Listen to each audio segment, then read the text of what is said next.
श्री हर्ष का पांडित्य संस्कृत साहित्य में विशिष्ट स्थान रखता है, जिसकी विद्वानों ने भूरी भूरी प्रशंसा की है। श्री हर्ष ने खंडन खंड खाद्य ग्रंथ लिखकर ही अपने पांडित्य प्राचुर्य का दिग्दर्शन कराया है। इसमें ग्रंथकार ने अपने प्रखर पांडित्य से अनेकाधिक तर्कों तथा प्रयुक्तियों के द्वारा बड़े उत्तम ढंग से अद्वैत मत का प्रतिपादन किया है। अपने इस अद्वैत की झलक श्री हर्ष ने नैषद महाकाव्य में भी अद्वैत तत्व एव सत्य तरे अपि लोकः इत्यादि उक्तियों द्वारा प्रदर्शित की है। नैषद के षष्ठ सर्ग को कवि ने खंडन खंड खाद्य का ग्रंथ सहोदर कहा है। सप्तदश सर्ग में न्याय शास्त्र के मुख्य आचार्य गौतम को तथा चार्वाक के मत का खंडन किया है। वैशेषिक दर्शन का नामांतर उलूक दर्शन भी है। इसे श्री हर्ष ने नैषद के 22वें सर्ग में बड़ी युक्ति के साथ प्रतिपादित किया है। यथा ध्वान तस्य वामोर विचारणायाम वैशेषिकम चारु मतम मे ओलूक माहु खलु दर्शनम तत्क्षमम तमस्तत्व निरूपणाय। श्री हर्ष के नैषदीय चरितम के लिए नैषद विद्वदोषदम कहा जाता है। श्री हर्ष द्वारा रचित नैषदीय चरितम महाकाव्य का अलंकृत बृहत्तरी में महत्वपूर्ण स्थान है। उनकी काव्य कला एवं बहुमुखी प्रतिभा को देखकर उनके प्रशंसकों समीक्षकों ने उक्ति कही है, उदिते नैषदे काव्ये क्व माघः क्व च भारवी। नैषद में श्री हर्ष ने अपनी काव्य प्रतिभा का ही परिचय नहीं दिया, वरन अपने पांडित्य एवं शास्त्रीय ज्ञान का भी विनियोग किया है। विविध शास्त्रों का संदर्भ, पौराणिक संकेत, दार्शनिक दुरूहता आदि कारणों से विद्वानों का ये निष्कर्ष है कि ये काव्य विद्वानों की वस्तु है। विद्वद नैषद विद्वदोषदम, विद्वान ही नैषद का आनंद ले सकते हैं।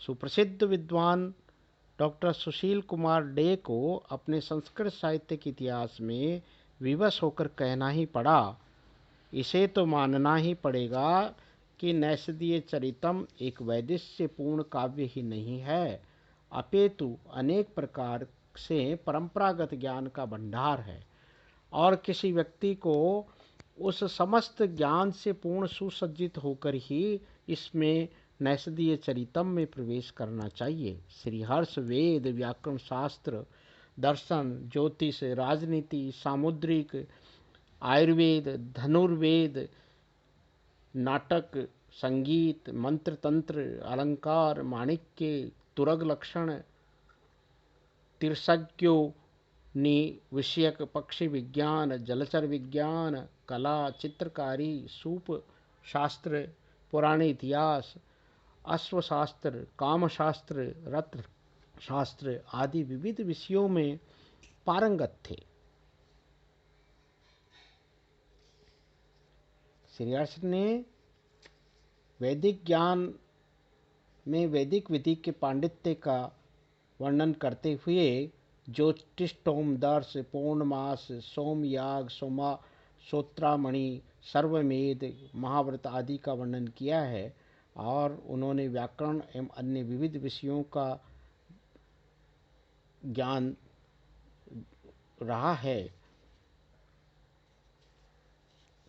द्व्यर्थक संवादों में व्याकरण पक्ष में सुबंत तिगंत विभक्तियों का सम्यक रूप से विचार उन्होंने किया है। नैषदीय चरितम में ज्योतिष शास्त्र के सिद्धांतों का भी अनेक स्थलों पर उल्लेख किया गया है। वहीं उन्होंने सामुद्रिक ज्ञान का वर्णन भी, हाथ में पद्म, मत्स्य एवं वज्र रेखाओं का वर्णन तथा ग्रीवा की 3 रेखाओं का वर्णन, हाथ पैर में रेखाओं का वर्णन उनके सामुद्रिक ज्ञान का परिचायक है। पुराण इतिहास का विस्तृत विवेचन उन्होंने बाणासुर की पुत्री उषा तथा प्रद्युम्न के पुत्र अनिरुद्ध की कथा का संकेत दिया है। धर्मशास्त्र संबंधी भावों का वर्णन उन्होंने मनु के अनुसार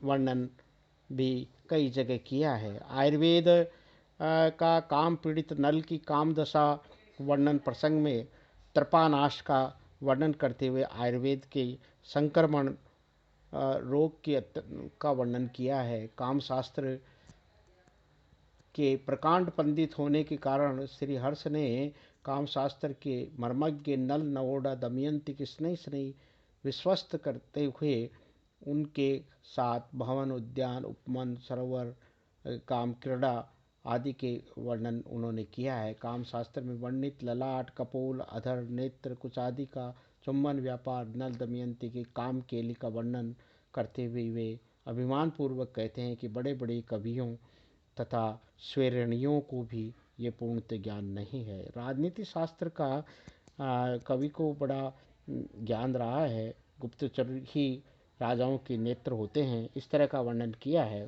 संगीत विद्या में सप्त स्वरों के आरोह अवरोह के क्रम का भी वर्णन उन्होंने अनेक से किया है। तंत्र शास्त्र के बारे में चिंतामणि मंत्र की कृपा के कारण ये लिखा है। रत्न शास्त्र का रत्न विषयक अभिज्ञानता का परिचय भी स्वयंवर में विभूषित दमयंती के प्रवेश करने के समय प्राप्त हो जाता है। श्रीहर्ष शालिहोत्र में निष्णात है। खुरों से पृथ्वी को निरंतर खोदने वाला घोड़े का वर्णन उन्होंने किया है। पक्षी विज्ञान में हंस वर्णन सुप्रसिद्ध है ही। चित्रकारी, जलचर विज्ञान, शकुन, पाक कला आदि का भी उन्होंने विशिष्ट वर्णन अपने काव्य में किया है।